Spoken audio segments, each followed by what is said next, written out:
করছে সেল করছে বিষয় আমার আইনে যা আছে তা হবে আপনারা এই যে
আমার এখানে অপরাধ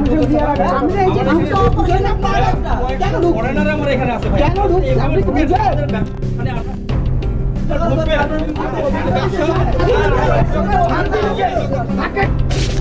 ক্যামেরা 3-4টা আছে কামরাজান ভাই ক্যামেরা বেশি না 3-4টা আছে ক্যামেরা যাবে না নির্বাহী কি আপনি যাবেন আপনি কি নির্বাহী মেস্টেড ক্যামেরা যাবে না আপনি কি নির্বাহী মেস্টেড ক্যামেরা যাবে না কেন এখানে ক্যামেরা তো যাবে ক্যামেরা যাবে না কেন হ্যাঁ ক্যামেরা যাবে না কেন হাত দিলেন ক্যামেরা আপনি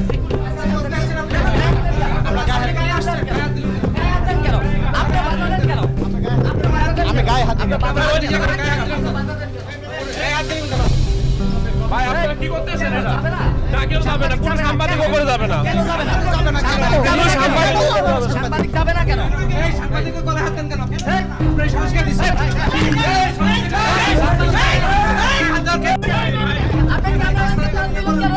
কে দিছে আপনাকে বলেন আপনি কোন অধিকার কে দিছে আপনাকে ক্যামেরা তো কেন এই এদিকে আসেন আরে ভাই না রাস্তায় করলেন কেন হাত দিলেন কেন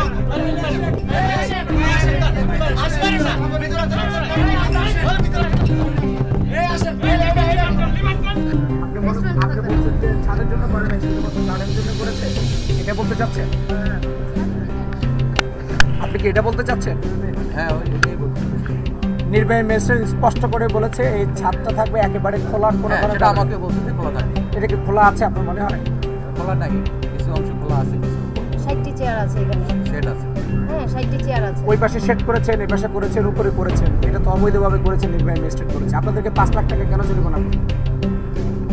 বললাম কি কারণে আপনি বলেন। আমরা তো আমাদের এটা নকশায় নাই, তার বাইরে করছি, বিধায় রেস্টুরেন্ট করছি। আপনি ক্যামেরা দিকে দেখেন। বৈধ হইলে তো আর ভাঙতো না, অবশ্যই অবৈধ। আচ্ছা, আমরা কিভাবে নিশ্চিত হব গণমাধ্যম কর্মীদের উপরে যারা হামলা চালিয়েছে তাদের বিরুদ্ধে ব্যবস্থা নিয়েছেন? আমরা এটা কিভাবে নিশ্চিত হব? আপনি কিভাবে নিশ্চিত করবেন যে তাদের বিরুদ্ধে ব্যবস্থা নিয়েছেন? আমরা তো একটু আস্থা রাখেন যে আমি আপনাকে আমরা তো সাংবাদিকের পক্ষ থেকে এখন মামলা করতে চাচ্ছি। আমরা খিলগাঁও থানায় এখন মামলা করব এবং আসামিকে আমরা এখন অ্যারেস্ট করে নেওয়ার চেষ্টা করব। আমরা অলরেডি পুলিশের ঊর্ধ্বতন কর্মকর্তাদের সাথে কথা বলেছি। এখন এই বিষয়ে আমরা কি যদি করে থাকে আপনাদের এসে গিয়ে আমি ওটা দেখবো, আমি দেখতে দেন, আমাকে আমার দায়িত্ব পালন করতে দেন। আমি তো আপনাকে ওয়াদা দিলাম যে আমি এটার অ্যাকশন নিব।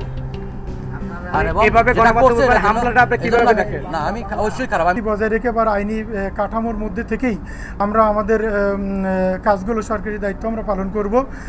আমরা একটা লিগ্যাল ফ্রেমওয়ার্কের মধ্যে আমাদের দায়িত্ব পালন করব। আবার আমাদের কাজটা হবে জনস্বার্থে, কেউ যাতে ডিস্টার্বড না হয় সে বিষয়টাও আমাদের দেখতে হবে। তো আমরা যখন লিফটের ভিতরে চলে এসেছি তখন আমরা সত্যিকার অর্থে চেয়েছি যে কম সংখ্যক লোকজন আমার সাথে আসুক, যাতে কেউ ডিস্টার্ব না হয়। আবার এজন্য আমি পুলিশ এবং গণমাধ্যম কর্মীদেরকে চেয়েছিলাম একটা সীমিত পরিমাণে আমার সাথে থাকুক, কিন্তু পরবর্তীতে যখন দেখি যে আমার পরিষ্কার আমার পুলিশ, আমার গণমাধ্যম কর্মী আমার সাথে নেই, তখন আমি ব্যক্তিগতভাবে একটু যোগাযোগ করি যে ওরা আসলো না কেন। তখন ম্যানেজার সাহেব আমার সাথে এই হোটেলের যে ম্যানেজার ছিলেন তাকে আমি সাথে সাথে জানাই যে আমার এই লোকজনগুলোর একটু তাড়াতাড়ি আনার ব্যবস্থা করেন, তারপরে আপনারা আসেন এবং আপনাদের সাথে আমাদের এখানে আবার একসাথে মিলে আমরা এই আমাদের বাকি দায়িত্ব পালন করি। আমরা ওখানে এখন আমরা উপরের কাজটা আগে সারলাম, শেষ করলাম, এখন আমরা নিচে যাব, ওদের পেপারস ডকুমেন্টস কি আছে না আছে দেখে শুনে ওখানেও আমরা একটা সিদ্ধান্ত দিয়ে দেবো।